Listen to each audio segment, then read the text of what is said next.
오늘 본문 말씀은 다윗 왕가의 그 말씀이 이제 어떻게 이루어져 가는가 하는 것을 우리들에게 보여줍니다. 1절 말씀에서는 다윗의 아들 압살롬과 또 그 누이 다말이 소개가 됩니다. 압살롬과 다말은 다윗의 셋째 부인 그술 왕 달메의 딸 마아가의 자녀들입니다. 그리고 다른 아들 암논이 또 함께 소개가 됩니다. 이 암논은 다윗의 첫째 부인 아히노암의 아들입니다.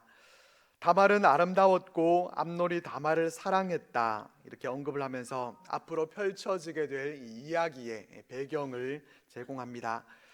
2절 말씀에서는 그는 처녀이므로 어찌할 수 없는 줄 알고, 이런 말씀을 볼 수가 있는데, 이 말은 궁궐에서 아직 결혼하지 않은 그런 여성들은 제한된 공간에서만 활동이 가능하고 외부 사람과의 접촉은 단절되어 있었다라는 것을 암시해 주는 말입니다. 그러다 보니까 이 암논은 시름시름 앓기 시작합니다. 일종의 상사병이라고 할 수 있을 것 같고, 현재 자신의 상황에서 자신이 할 수 있는 것이 아무것도 없다는 데 대한 좌절로 이와 같이 앓게 됐을 것입니다. 3절에서는 새로운 인물이 또 소개가 됩니다. 이 요나답이라고 하는 사람이 소개가 되는데, 그는 다윗의 형 시므아의 아들이었고 암논과는 사촌지간이었습니다. 이 요나답은 어떤 사람으로 소개가 되고 있는가 하면은 심히 간교한 자라고 이렇게 소개해 줍니다.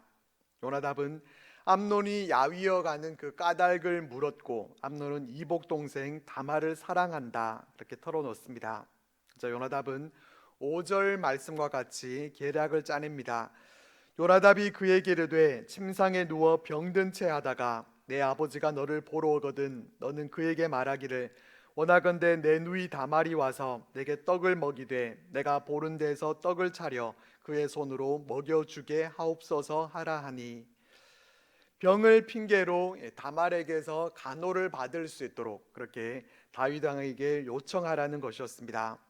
요나답은 이렇게 암논과 왕실의 상황, 이 모든 것들을 잘 알고서 이와 같은 계략을 알려줬습니다. 그렇지 않아도 다말 때문에 야위어 가고 있던 이 암논은 그렇게 아픈 것으로 연기하는 것 결코 어렵지 않은 그런 일이었을 것입니다. 이렇게 암논은 병든 채 하면서 누워 있었습니다. 그 소식은 이 다윗에게 전해졌고 다윗은 암논을 찾아가게 됩니다. 왕위 계승의 문제는 중요한 문제인데, 이 서열에 있어서 이 암논이 첫 번째 부인의 아들, 그러니까 첫 번째 아들 장남이었기 때문에 아주 중요한 그러한 위치에 있었고, 그렇게 해서 이제 다윗에게는 이 첫 아들 암논이 병들었다라고 하는 것은 꽤 심각한 그러한 문제였을 것입니다. 그렇게 아버지 다윗이 찾아왔을 때 이 암논은 요나답이 조언한 대로 다말이 자신의 병 시중을 들어줄 수 있도록 그렇게 아버지에게 요청을 합니다. 그렇게 해서 다윗은 암논에게로 이 다말을 보내게 됩니다.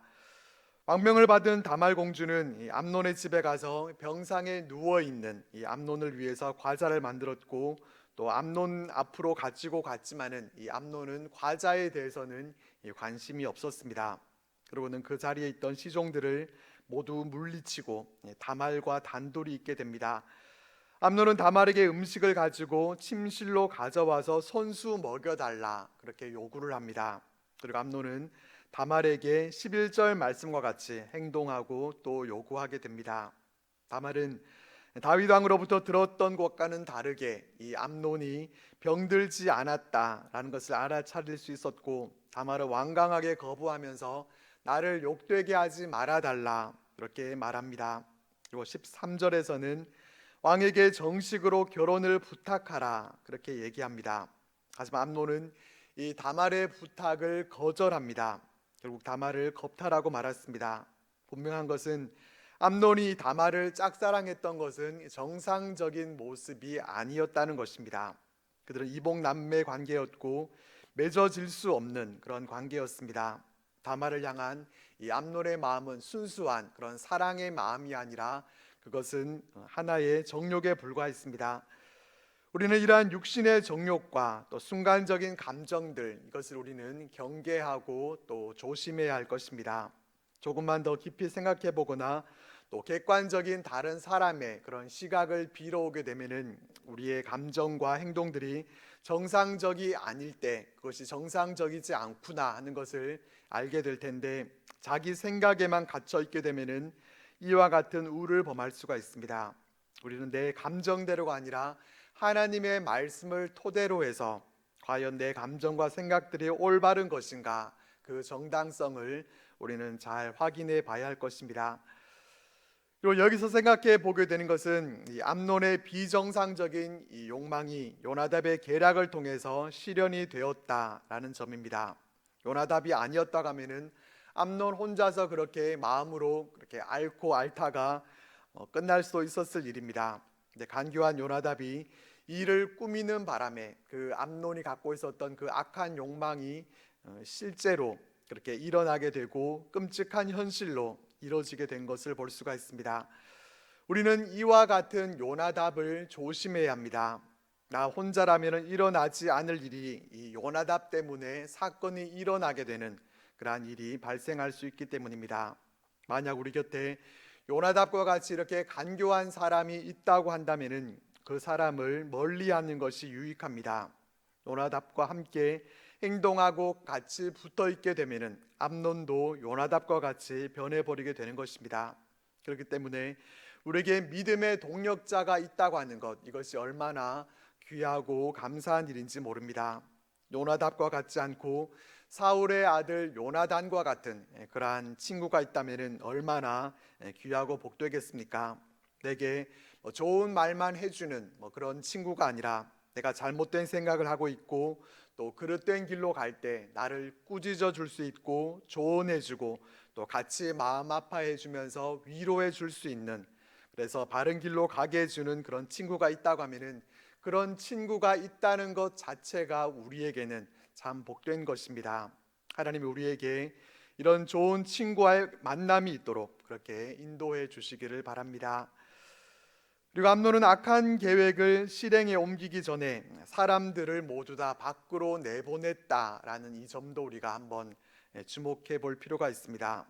머릿속에 있는 악한 계획은 아무도 보는 이가 없을 때 이것이 밖으로 나와서 실행이 되게 됩니다. 그래서 가장 위험한 순간은 아무도 보는 이가 없을 때라고 그렇게 말합니다. 빌 하이벨스 목사님이 쓰신 책 가운데 아무도 보는 이 없을 때 당신은 누구인가 라는 제목의 책이 있습니다. 아무도 보는 이가 없을 때 진정한 그 사람의 인격이 드러나게 된다는 것입니다. 심지어는 보는 이가 아무도 없을 때는 평소와는 전혀 다른 모습의 그런 사람이 되어버리기도 합니다. 믿음의 사람들은 나를 보고 있는 사람이 아무도 없는 그러한 순간에도 하나님이 나를 보고 계시다라는 사실을 우리는 잊지 말아야 합니다. 보는 이가 없을 때가 위험한 순간이라는 것을 인정하고 우리는 그런 상황을 아예 만들지 않도록 우리는 조심해야 합니다. 암논에 대해서도 생각해 보겠습니다. 이 암논은 자신의 뜻을 이루기 위해서 속이는 자가 됐습니다. 아버지 다윗에게도 아픈 사람인 것처럼 그렇게 속였고 또 다말에게도 침상에서 과자를 먹겠다 그렇게 속였습니다.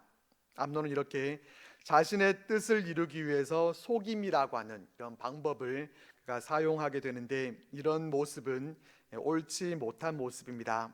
정욕을 따르는 것과 속이는 일, 악한 일은 이렇게 서로 연결되어 있는 것을 우리가 볼 수 있습니다. 이렇게 서로 연결되는 이 연결고리를 우리는 끊어낼 수 있어야 합니다. 정욕을 제어해야 속이는 일을 행하지 않을 수가 있고, 또 속이지 않고 거짓을 피할 때 정욕을 따르는 그런 악한 행동을 제어할 수 있게 됩니다. 서로 엮여 있는 이런 악한 것들을 한 가지씩 잘라내 버려야 완전히 이것을 제거할 수 있는 것입니다. 암논은 다말에게 악행을 저지르고 나서 그 후에 어떻게 하는지 15절 말씀을 보겠습니다. 그리하고 암논이 그를 심히 미워하니 이제 미워하는 미움이 전에 사랑하던 사랑보다 더한지라. 암논이 그에게 이르되 일어나 가라 하니, 암논은 진정한 사랑을 바탕으로 하지 않았기 때문에 그것이 기쁨과 애정으로 연결되지 않습니다. 암논은 이전에 다말을 사랑하던 마음보다 이제 미움이 더 심해져 버리게 됩니다. 그래서 다말을 내쫓아 버립니다. 다말은 자신을 그렇게 대하는 것이 이전의 행동보다도 더 나쁜 것이다, 그렇게 얘기를 하는데, 율법에는 그런 경우에 이 여성의 아버지가 거절하지 않는 한 반드시 결혼해야 한다, 그렇게 규정하고 있기 때문입니다. 하지만 암논은 이 다말의 말을 듣지 않습니다. 결국 다말은 그렇게 암논에게서 쫓겨나서 자기의 머리에 재를 뒤집어 쓰고 채색 옷을 찢고 손을 머리 위에 얹고 가서 크게 울부짖게 됩니다. 다말의 친오빠인 압살롬은 그 사건에 대해서 어느 정도 그것을 짐작하고 있었는지 곧바로 암논이 너와 함께 있었느냐, 다말에게 이렇게 물어봅니다. 그리고 나서 압살롬은 그는 내 오라버니이니 지금은 잠잠히 있고 이것으로 근심하지 말라, 이렇게만 말해줍니다. 압살롬의 이 말에 대해서 다말은 무슨 뜻으로 말한 것인지에 대해서 제대로 이해하지는 못했을 것입니다. 일단 지금은 가만히 있으라 이렇게 말하는 걸로 봐서 나중에 오빠 압살롬이 뭔가를 할 것 같다라는, 그 일에 대한 어떠한 계획을 시행할 것이다 라는 정도만 짐작해 볼 수 있었을 것입니다. 다말은 그 일 후에 오빠 압살롬의 집에서 다른 이들과의 접촉을 끊고 처량한 모습으로 그렇게 살아가게 됩니다. 그리고 21절 말씀입니다. 다윗 왕이 이 모든 일을 듣고 심히 노하니라. 이 모든 일들에 대해서 다윗도 듣게 됐습니다. 다윗은 심히 노합니다. 그런데 다윗이 취한 행동이 무엇이었는가 하면은 그것이 전부였습니다. 심히 노해서 이 암논을 불러다가 라든지 어떤 후속 조치에 대한 그런 언급은 없습니다. 다른 성경 자료를 찾아보면은 그러나 그는 자기 아들 암논의 마음을 상하게 하지 않았다. 왜냐하면 그가 자기 맏아들이어서 그를 사랑했기 때문이다, 이렇게 기록되어 있는 것을 볼 수가 있습니다. 암논이 잘못을 저지르기는 했지만은 왕위 계승에 있어서 서열이 가장 우위에 있는 그런 아들이었기 때문에 다윗도 이 아들에 대해서 함부로 벌을 줄 수는 없었다는 것입니다. 이렇게 아버지 다윗이 암논의 잘못에 대해서 아무런 조치도 취하지 않으니까 22절 말씀에서 압살롬은 암논에 대해 잘잘못을 말하지 않았다, 이렇게 말씀해 줍니다. 다만 압살롬은 암논이 자신의 누이를 욕되게 했기 때문에 그를 미워하고 있었습니다. 그리고 23절 말씀은 만 2년 후에라는 말씀으로 시작합니다. 그 사건이 있고 난 후에 이제 2년의 시간이 흐르게 됩니다.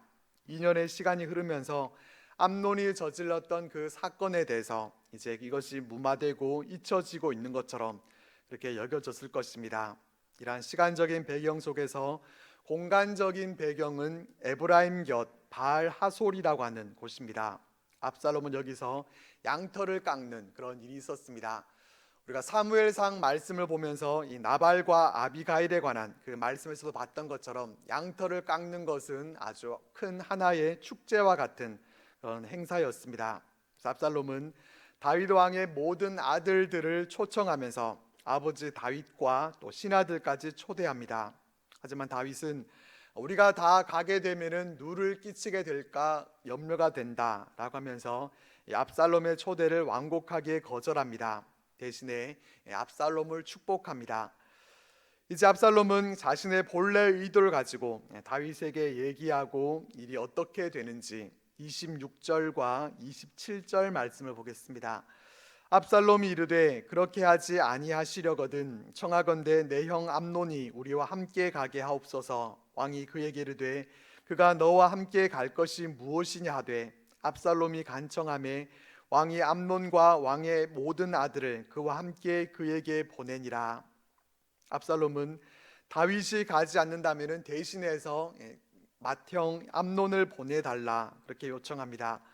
압살롬과 이 암논 사이에 그래도 껄끄러운 그 관계가 있다는 것을 아버지 다윗도 분명히 알았을 것이고, 그래서 그럴 필요가 있겠느냐라고 했지만 압살롬은 계속해서 이 다윗에게 요청합니다. 다윗은 결국 어쩔 수 없이 암논을 축제에 보내는 대신에 다른 왕자들도 함께 보내게 됩니다. 어쩌면 다윗도 압살롬이 암논에게 복수할지도 모른다, 그런 생각을 갖고 있었을지도 모르겠습니다. 그리고 28절에서 드디어 2년 동안 계획해왔던 이 압살롬의 복수 계획이 드러나게 됩니다. 28절과 29절 말씀입니다. 압살롬이 이미 그의 종들에게 명령하여 이르기를, 너희는 이제 암논의 마음이 술로 즐거워할 때를 자세히 보다가 내가 너희에게 암논을 치라 하거든 그를 죽이라. 두려워하지 말라. 내가 너희에게 명령한 것이 아니냐. 너희는 담대히 용기를 내라 한지라. 압살롬의 종들이 압살롬의 명령대로 암논에게 행하매 왕의 모든 아들들이 일어나 각기 노새를 타고 도망하니라. 압살롬은 자신의 종들에게 명령하기를 양털 깎는 축제에서 암논의 마음이 술로 즐거울 때까지, 그때까지 기다렸다가 술에 취해서 제대로 대응하지 못하는 그 순간을 기다리게 합니다. 그리고 자신이 암논을 치라 하거든 그때 두려워하지 말고 죽이도록 그렇게 명령을 내렸습니다. 압살롬은 기회를 엿보다가 종들에게 암논을 죽이도록 그렇게 명령을 했고, 암논은 계획대로 죽임을 당하고 그 자리에 있던 모든 왕자들은 각기 다 도망을 하게 됩니다. 그러니까 양털 깎는 행사는 핑계였고 사실은 이 암논을 죽이기 위한 그런 치밀한 계획을 압살롬이 시행시킨 것이었습니다. 그는 2년 동안이나 미움을 키웠습니다. 미움을 키웠더니 그 결과가 어떻게 됐습니까? 미움이 자라고 나니까 그것이 살인에까지 이르는 그런 모습을 우리가 볼 수가 있습니다.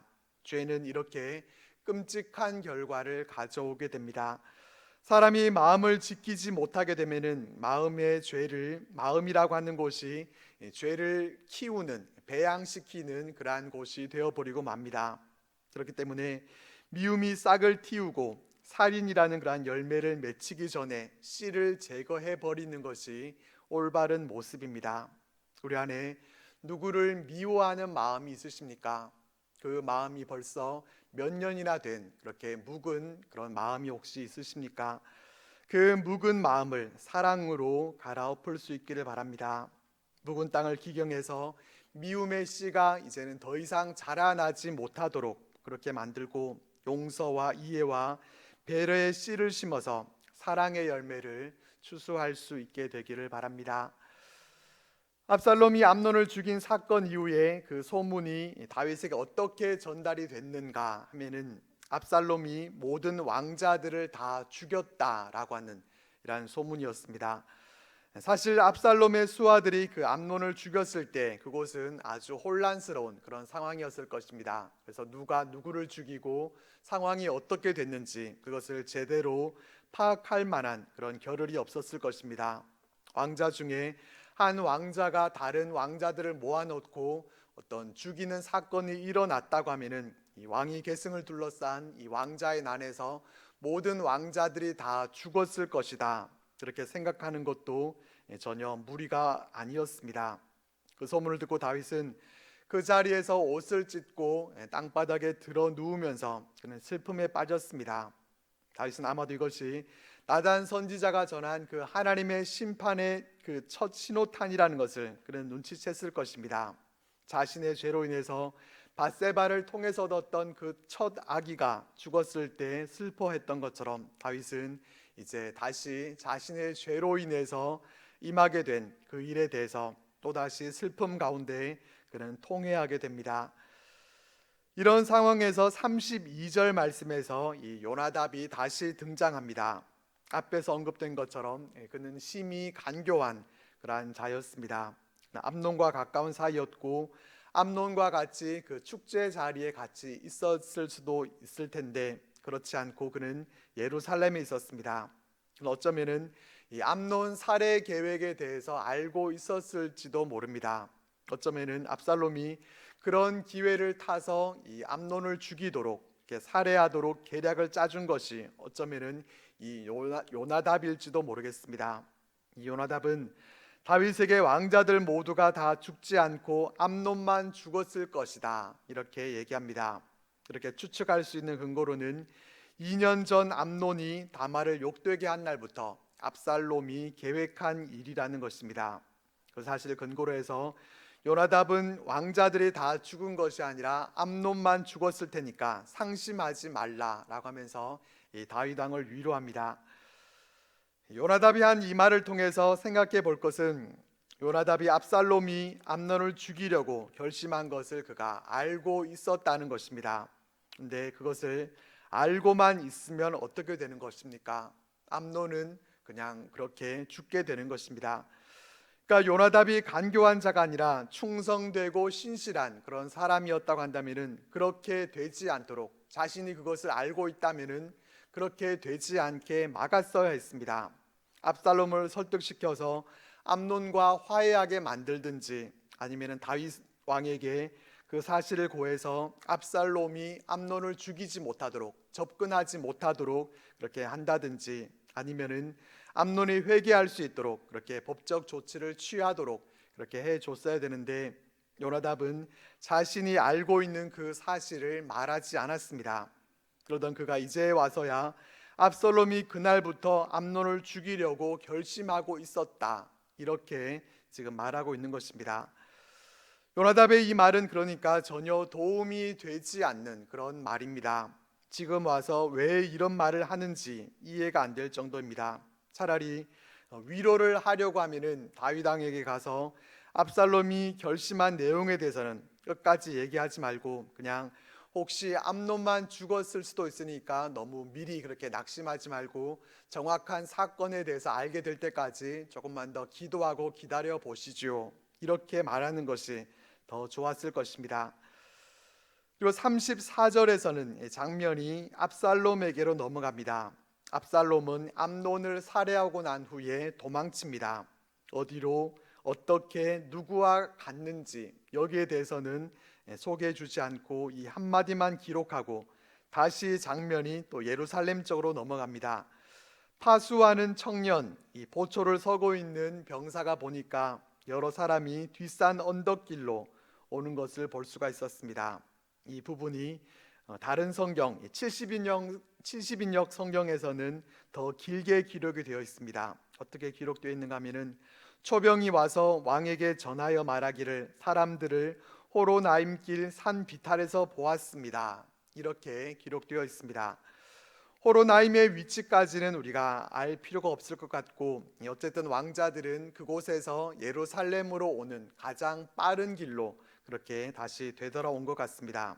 여기서 다시 요나답이 등장합니다. 그는 시리에 빠져 있는 이 다윗 왕에게 왕자들이 오고 있다라고 하는 이 초병의 보고를 전해줍니다. 그러면서 자기가 말한 대로 되었다라는 이 말을 또 빠뜨리지 않습니다. 여기까지가 이 요나답의 마지막 대사입니다.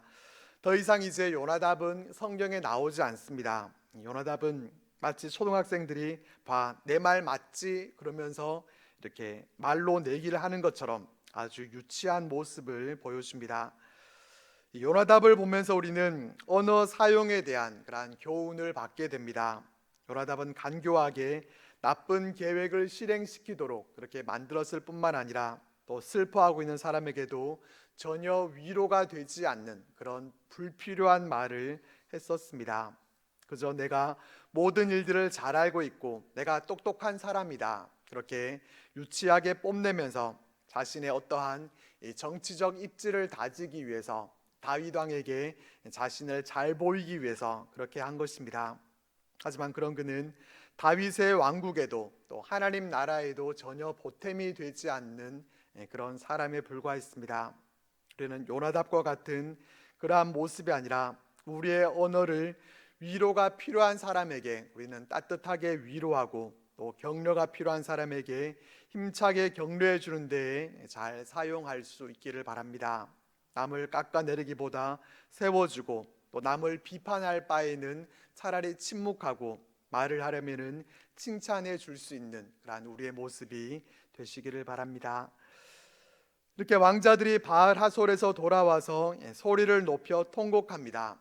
자초지정을 들어보고 사건이 어떻게 됐었는지 대해서 물어보고 대답하는 이런 장면들은 다 생략되어 있고, 다윗과 모든 신하들도 함께 통곡했다라는 사실만 전해주고 있습니다.